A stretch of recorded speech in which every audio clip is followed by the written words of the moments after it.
السلام علیکم۔ آج ہم اپنے پیارے نبی حضرت محمد صلی اللہ علیہ وسلم کی زندگی کی خاص باتیں دہراتے ہیں۔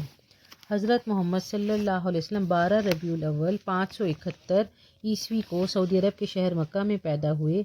ان کی پیدائش کا سال عرب میں عام الفیل کے نام سے جانا جاتا ہے۔ ان کے قبیلے کا نام قریش، دادا کا نام عبد المطلب، والد کا نام حضرت عبداللہ، والدہ کا نام حضرت آمنہ تھا۔ آپ صلی اللہ علیہ وسلم کی پیدائش سے قبل ہی والد کا انتقال ہو چکا تھا۔ دادا نے آپ صلی اللہ علیہ وسلم کا نام محمد رکھا، جس کا معنی ہے جس کی تعریف کی جائے۔ پہلے والدہ اور پھر دادا کے سایہ شفقت میں رہے۔ ان دونوں کے انتقال کے بعد چچا ابو طالب نے آپ کا ساتھ دیا۔ آپ صلی اللہ علیہ وسلم کا مزاج بچپن سے اور بچوں سے بہت مختلف تھا۔ آپ صلی اللہ علیہ وسلم بہت نیک دل، سچے اور ایماندار تھے۔ صادق اور امین آپ کے القاب ہیں۔ 25 سال کی عمر میں حضرت خدیجہ رضی اللہ تعالیٰ عنہا، جو کہ بیوہ تھیں اور بہت مالدار تھیں، سے آپ صلی اللہ علیہ وسلم کا پہلا نکاح ہوا۔ حضرت محمد صلی اللہ علیہ وسلم ایک پہاڑی پر غار حرا میں اللہ تعالیٰ کی عبادت کے لیے جاتے تھے۔ جب 40 سال کے ہوئے تو وہاں نبوت ملی اور پہلی وحی اقرأ بسم ربک الذی نازل ہوئی، جس کا مطلب ہے پڑھیے، اور اللہ تعالیٰ نے آپ کو علم سے نوازا۔ اس کے بعد عورتوں میں حضرت خدیجہ رضی اللہ تعالیٰ عنہا، مردوں میں حضرت ابو بکر صدیق رضی اللہ تعالیٰ عنہ اور بچوں میں حضرت علی رضی اللہ تعالیٰ عنہ آپ پر ایمان لائے۔ اسلام کی تعلیمات کو پھیلانے کے لیے حضور صلی اللہ علیہ وسلم نے بہت ساری مشکلات کا سامنا کیا۔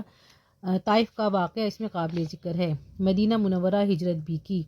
وہاں جا کر آپ صلی اللہ علیہ وسلم نے ایک مسجد بنائی جس کو مسجد نبوی کہا جاتا ہے۔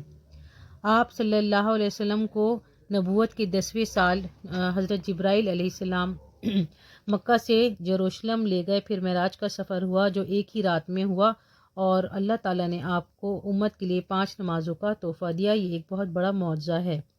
اس کے بعد حضور پاک صلی اللہ علیہ وسلم فتح مکہ کے موقع پر جب مکہ میں داخل ہوئے تو فاتحانہ شان کے ساتھ ساتھ آپ نے انسانی محبت کی ایک عظیم الشان مثال پیش کی۔ آپ صلی اللہ علیہ وسلم رحمت للعالمین ہیں، خاتم النبیین ہیں، اور آپ کو اللہ تعالیٰ نے قرآن دے کر بھیجا ہے جو قیامت تک کے مسلمانوں کے لیے ہدایت کا ذریعہ ہے۔ ہمارے پیارے نبی صلی اللہ علیہ وسلم کا انتقال مدینہ منورہ میں ہوا، اور وہیں آپ صلی اللہ علیہ وسلم کا روضہ مبارک ہے۔ حضور صلی اللہ علیہ وسلم کی زندگی کے بارے میں جتنا زیادہ علم حاصل کریں کم ہے۔ یہ ویڈیو ہم نے مختصر اس لیے بنایا ہے کہ ہم نے 7ویں جماعت کے طلبہ و طالبات کی جو کتاب ہے ہماری کتاب، اس میں سبق نمبر 3 میں ایک عملی کام تھا، یہ اس کا حصہ ہے، اس لیے ہم نے یہ چھوٹا سا بنایا ہے۔ آپ اور مطالعہ کریں اور اپنے علم میں اضافہ کریں اور اپنی زندگی کو ان کے نقش قدم پر چلانے کی کوشش کریں۔ اردو سفر کو زیادہ سے زیادہ لائک، شیئر اور سبسکرائب کرنا نہ بھولیں۔ یہ آپ کا اور ہمارا، ہم سب کا چینل ہے۔ اللہ حافظ۔